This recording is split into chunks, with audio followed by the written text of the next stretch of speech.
Hello, welcome to Greet the Week. Here we are in February. The year is going by fastly. And our topic today is confidence and building, and that. And where does it come from? And how do we get it? And how do we keep it? And how do we display it? And so, Jan, what are your thoughts on confidence?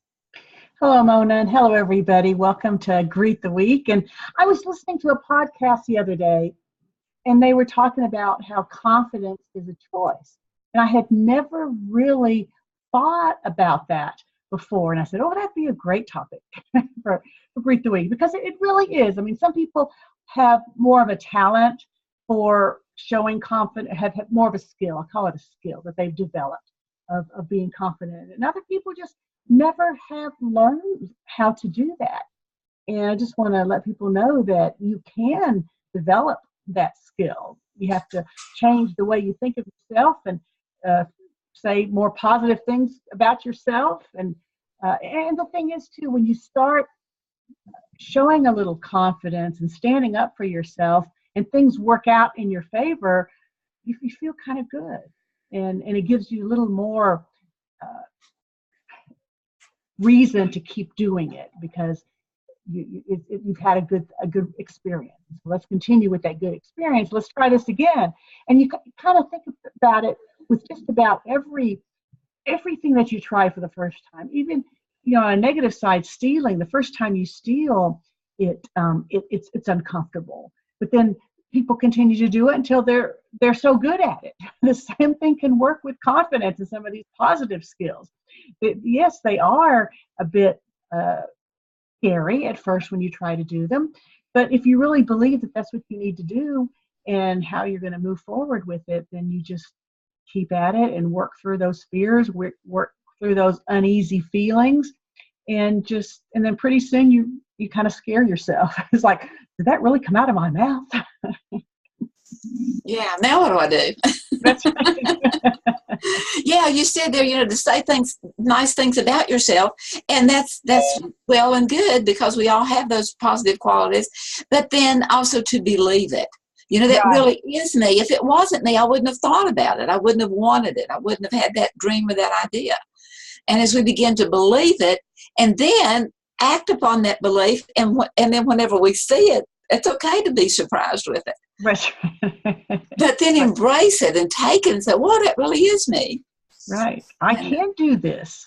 Right. There's this part of me that's been hidden for all this time. I'm letting it come out, and it really does feel good, and it's something that I can do. I can do well. Right. And whenever I first saw this topic, the first thing that I thought of was the movie, The King and I, Anna and the King of Siam.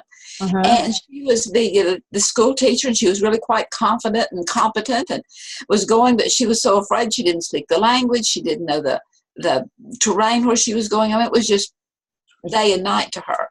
And on the ship over there was a young sailor that was being harassed by the more experienced sailors. But he was just as joyful and, was swabbing the deck and doing everything as he was supposed to do. And he started singing this little song that became a mantra for her. And he said, whenever I feel afraid, I strike a careless pose and whistle a happy tune, and no one ever knows I'm afraid. Yeah. The result of this deception is very strange to tell. For when I fool the people I fear, I fool myself as well. And so Anna started singing along with him. And then later, through all of her incidences, she would just sing that song herself. Yeah. And whenever I fool those that when I go in there and I act like I'm confident, because maybe deep down inside I really am, then I fool them and I fool me. And as you said, we said, whoa, did that come out of my mouth? That's right. Was that me? Yeah. Because you can't, you have to think about, well, what do I really want? I don't like it that these people are treating me this way, so I'm just not going to pay attention to them. And I'm going to go ahead and go about my own business, and I know that I can do this. I can swab the deck, and I'm proud of how well I swab the deck. Right. And I know Yeah. that as long as I keep doing the things that I'm supposed to do and I do them well, I'm going to move on. I'm going to move forward. And people are going to notice. And Yeah. so I don't care that you're calling me names and making fun of me because I'm doing this lowly task, but I'm doing it well and I'm proud of what I'm doing. Right. And then there's you know, as Henry Ford said, if you think you can, or if you think you can't, you are right. You're right. Yes, absolutely. Yeah. And Yeah. How so, would you, is there how would you differentiate between self-confidence and self-esteem?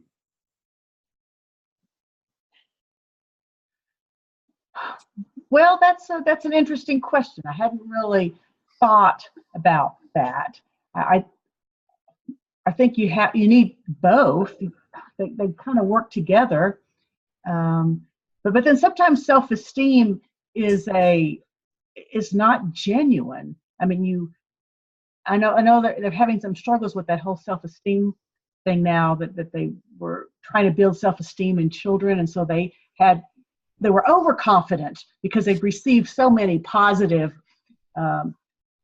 acclamations, as they were growing up, that they thought that they could do anything, and so they were overconfident as a result of self-esteem. So I think you have to learn to be realistic about it, but I think in order to show confidence, you have to have some level of self-esteem. and we really do. I mean, it's innate within us to have compassion for others and to even have compassion for ourselves and to know that we're okay. Unfortunately, there are households where, from a young age, there's just things about life but that self-image is the way you see yourself. And that self-esteem is the way you feel about yourself. The thing of it is often we begin to feel about ourselves and see ourselves the way others interact with us, or the feedback that we get. And as we realize, we're giving feedback to them. And there you were saying about, if people says this, or they treat me that way, or they don't treat me that way. Sometimes it's the way we're thinking. Right. And we need to start thinking differently. We think that they're very unfriendly or that they don't like me, but maybe it's because I'm projecting, not even knowing it, but maybe I am projecting that I don't like them, or maybe I'm not being friendly to them. Yeah, or how could they like me? Right. But deep down inside, when we realize, I am a person of worth and value, and I may not be as talented or as whatever, but you know what? It doesn't take my worth and value away, and I belong, and I'm a part of this. And in having that confidence, it's not to become a con about it. Yeah. As to, there's a big difference in a salesman and in a con man. And we have a tendency to think of, some professions like a used car salesman or whatever as being kind of a con.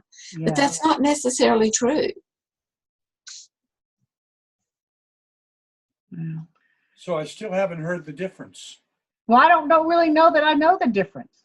What do you think, Jerry? Well, I've thought about this for a while, and in my mind, and I may be wrong, but just in my own mind, I look at it as self-esteem having a very generalized opinion about yourself, about many, many, many different aspects, whereas self-confidence is more specific. I might be self-confident on the tennis court, but not self-confident in a math class or in any other aspect. I might be self-confident in certain areas of anything we do, and not in other areas of anything. Was that really self-confident, or just you have confidence in a certain area? Right. Well, yes, but only, I'm talking about myself.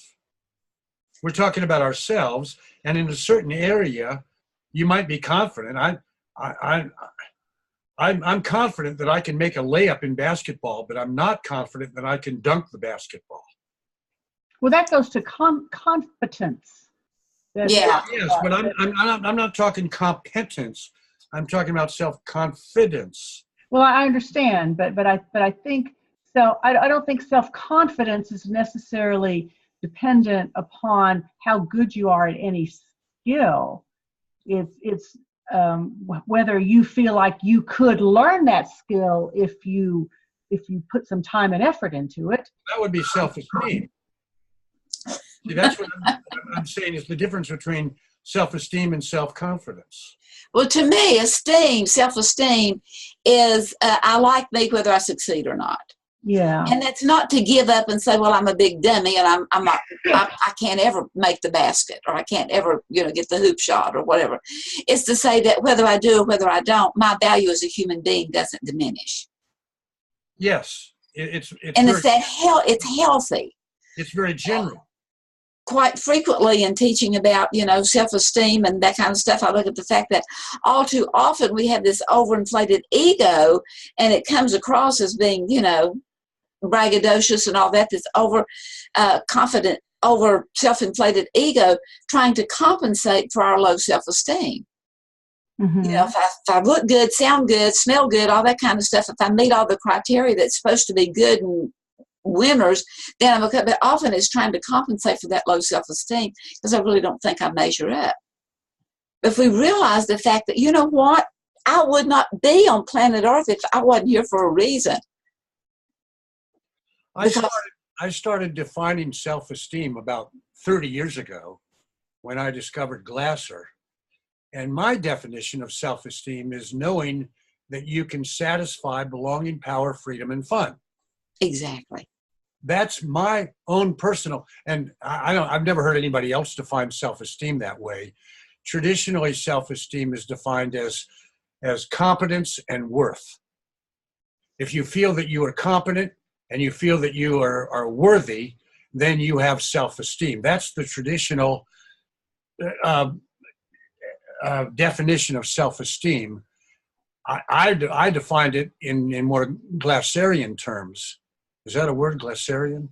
I've used now. Well, whether it is or not, I define it as feeling that you can satisfy belonging, power, freedom, and worth. Yeah, but the thing of it is, it's you satisfy it in a way that doesn't harm someone else and doesn't destroy someone else's needs for those things. Yeah.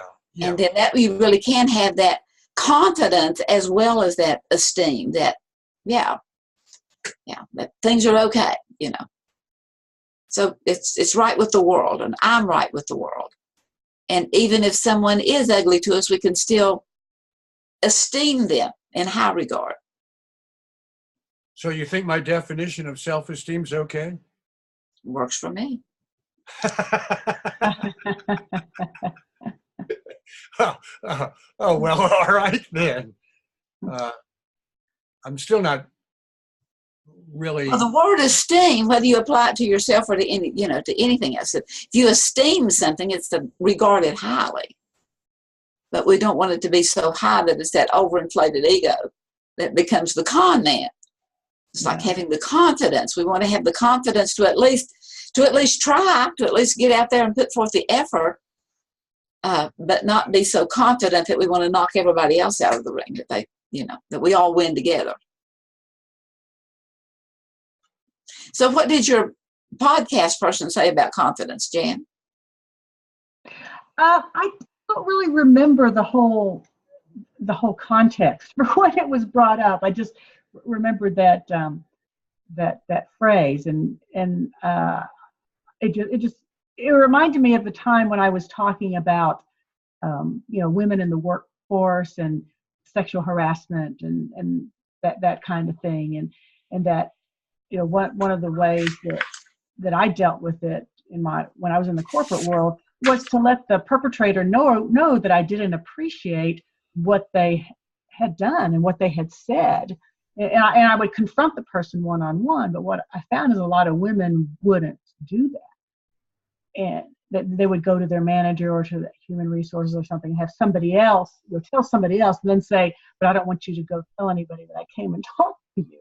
And I said, well, you're never going to resolve the issue if you don't confront the person and let the person know that you don't appreciate what they did.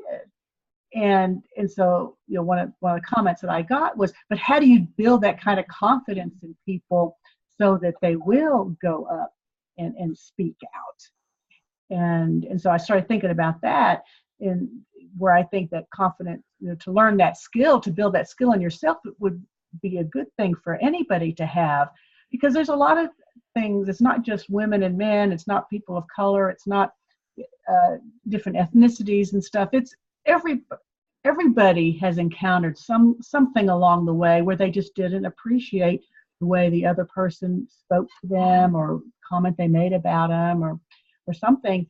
And a lot of people just let it go because they feel uncomfortable raising the issue and saying, hey, I don't appreciate what you just said. But if you can gain confidence in yourself to let people know, hey, I didn't like that, and talk about it and find out where they're coming from, and let them know where you're coming from, I think we get along a lot better. Because then you hold it aside. Yeah. And you're the one that suffers because you're holding it aside, and who knows what it's doing to your emotions, because you're not talking about it, you're not getting it out. And not to mention, you could be allowing people to run over you and to take advantage of you because you're not willing to speak up. And so that ability to have the confidence to speak up and let people know that, I think you're taking advantage of me. I was talking with someone the other day that had spoken up to, wanted to talk with someone in private, but because of the circumstances and the situation and people being around, well, for one thing, she had even asked that person, could we step out in the hallway and speak? And they weren't about to. Yeah. And so she just sucked up everything within her to, to voice her concerns. And then she felt really bad later because there were other people in the room that overheard, and what did they think of me and all this? I said, well, the bottom line is the world didn't come to an end because you spoke up. Right. And the ceiling didn't fall down. And they may have thought, whoa, what kind of a great, but you know what? They may have agreed with what you were discussing with that person. And they may have been very, very thankful that someone spoke up and said, that was a little too harsh. That was a little too, that was not, well, it just wasn't that appropriate. Yeah.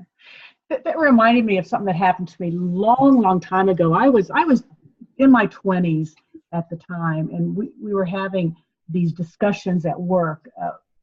Some consultant came in because the morale was bad and stuff, and they were trying to try to understand what the issues were and try to improve morale and stuff. And in a particular group that I was in, the lab director was attending. And so people were very quiet and didn't want to say anything.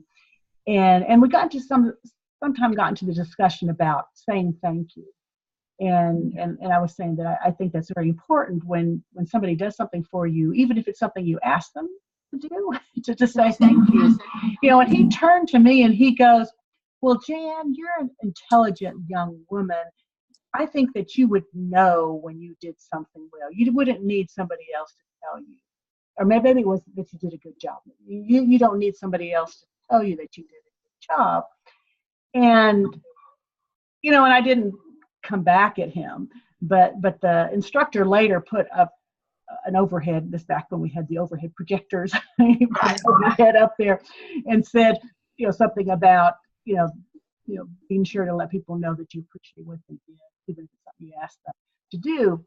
And but nobody else said a word. But then after that session, so many people came up to me and said, "We're so glad you spoke up. We agree with what you said." I'm going, right? You didn't say anything, but people just hold back. And who knows what kind of discussion we could have had if more people, would have been able to speak up and say, hey, we do want to know when we're doing a good job. And even if we know it, it doesn't hurt. It takes 5 seconds to tell somebody that you appreciate what they did. And, right, and that goes back to the esteem that you have toward that person. If they could at least acknowledge the fact that that you have some value, then they have more esteem to you, and it's that connecting, one of those connecting things that makes you want to do more things for them. Right. I mean, is there anyone in your life that you would just do anything for? Yeah. Oh, Is there yeah. is there anyone in your life that it didn't matter what it was, you don't want to do it for? And it doesn't have anything to do with self-confidence or anything else. It has to do with relationship. Yeah. And so the more that we can have the confidence to speak up when something is right and to applaud it, and the more we can have the confidence to speak up when something isn't so wrong, so that maybe there could be some adjustments made, the more we're working with and making contact with others. Yeah. And to do it in a friendly way, in a nice way. Right. Times when something like that happens and we're feeling the anger inside of us, the words come out angry. And that's just going to make the other person more defensive. And so to learn to be able to say what you want to say, like what you said before, you don't want to hurt the other person. You don't want to do any harm to the other person, but still you don't want to do harm to yourself. You want to let people know that you want something from them, or you don't like what they did. Yeah, but even if you do, sometimes you need to, assertive is being firm yet kind. It's speaking up. It's saying something that may be the difficult thing to say. And others may think that you were mad, but you know what? You've got to, it goes back to that self-evaluation. Were you speaking for the good of the whole? Was it going to benefit you? Yes, but would it also spill over and be for the benefit of others also? And so what someone thinks or says in that moment, it matters. It just can't be paramount. Yeah. It can't be the most important thing. And so, I am all for not needing all those pats on the back. But a pat on the back is good. Yeah. Yeah. And No, you don't need it for everything, but every once in a while, it's kind of nice to hear, especially from the top guy. Right. Exactly. And then just, receive it and revel in it. Well, finally, somebody saw something. That's right. Finally, they're speaking up. Well, and then that goes to making note when somebody does something that you really do appreciate. Because you'll think that and you'll feel that when they do it, but a lot of times we don't say it.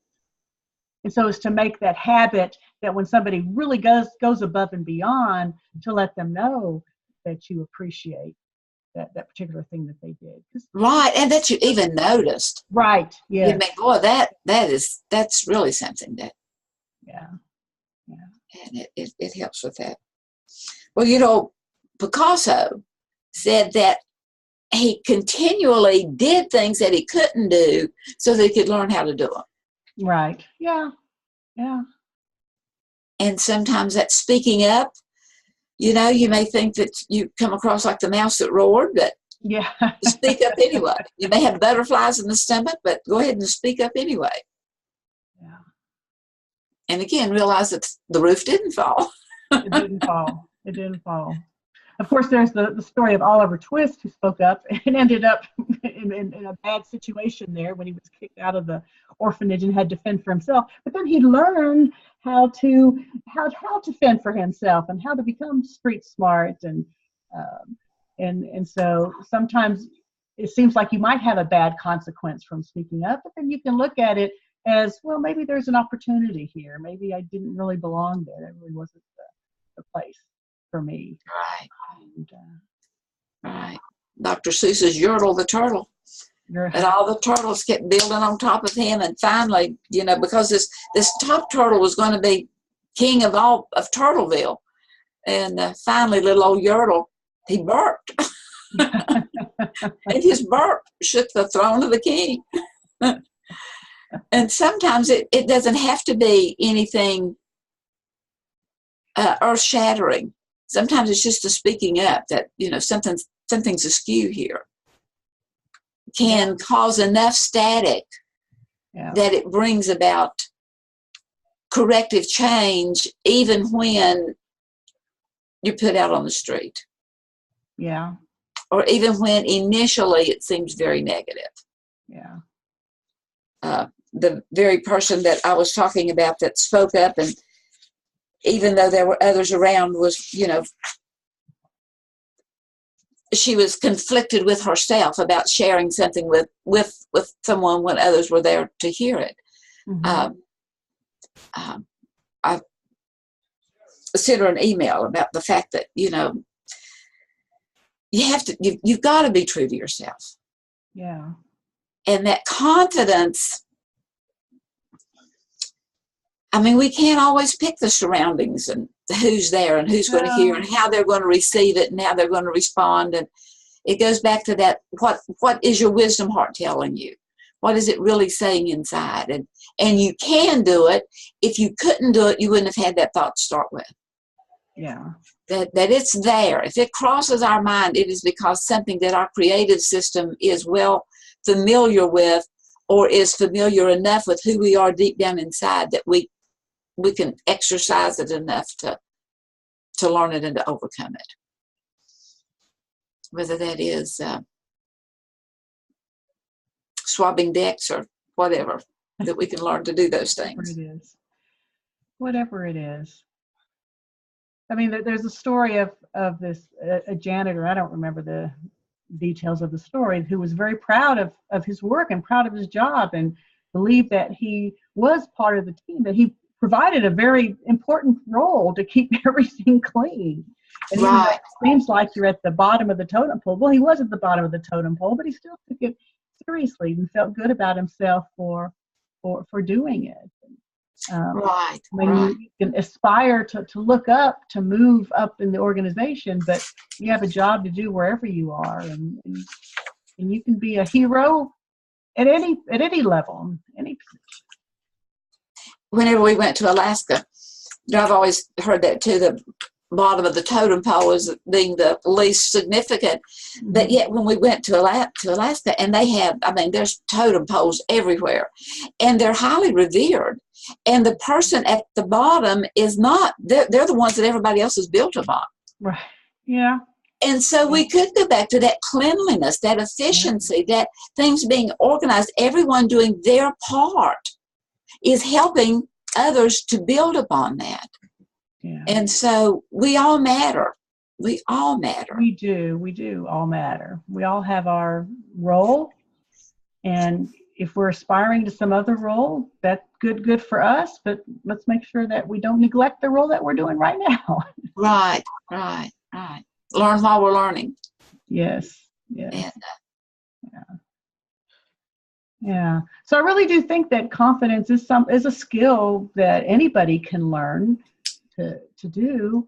It's just a matter of pumping yourself up and believing in yourself and testing it out. I mean, you can test it out on something small at first, but to practice and start to gain a little bit of confidence in yourself to keep.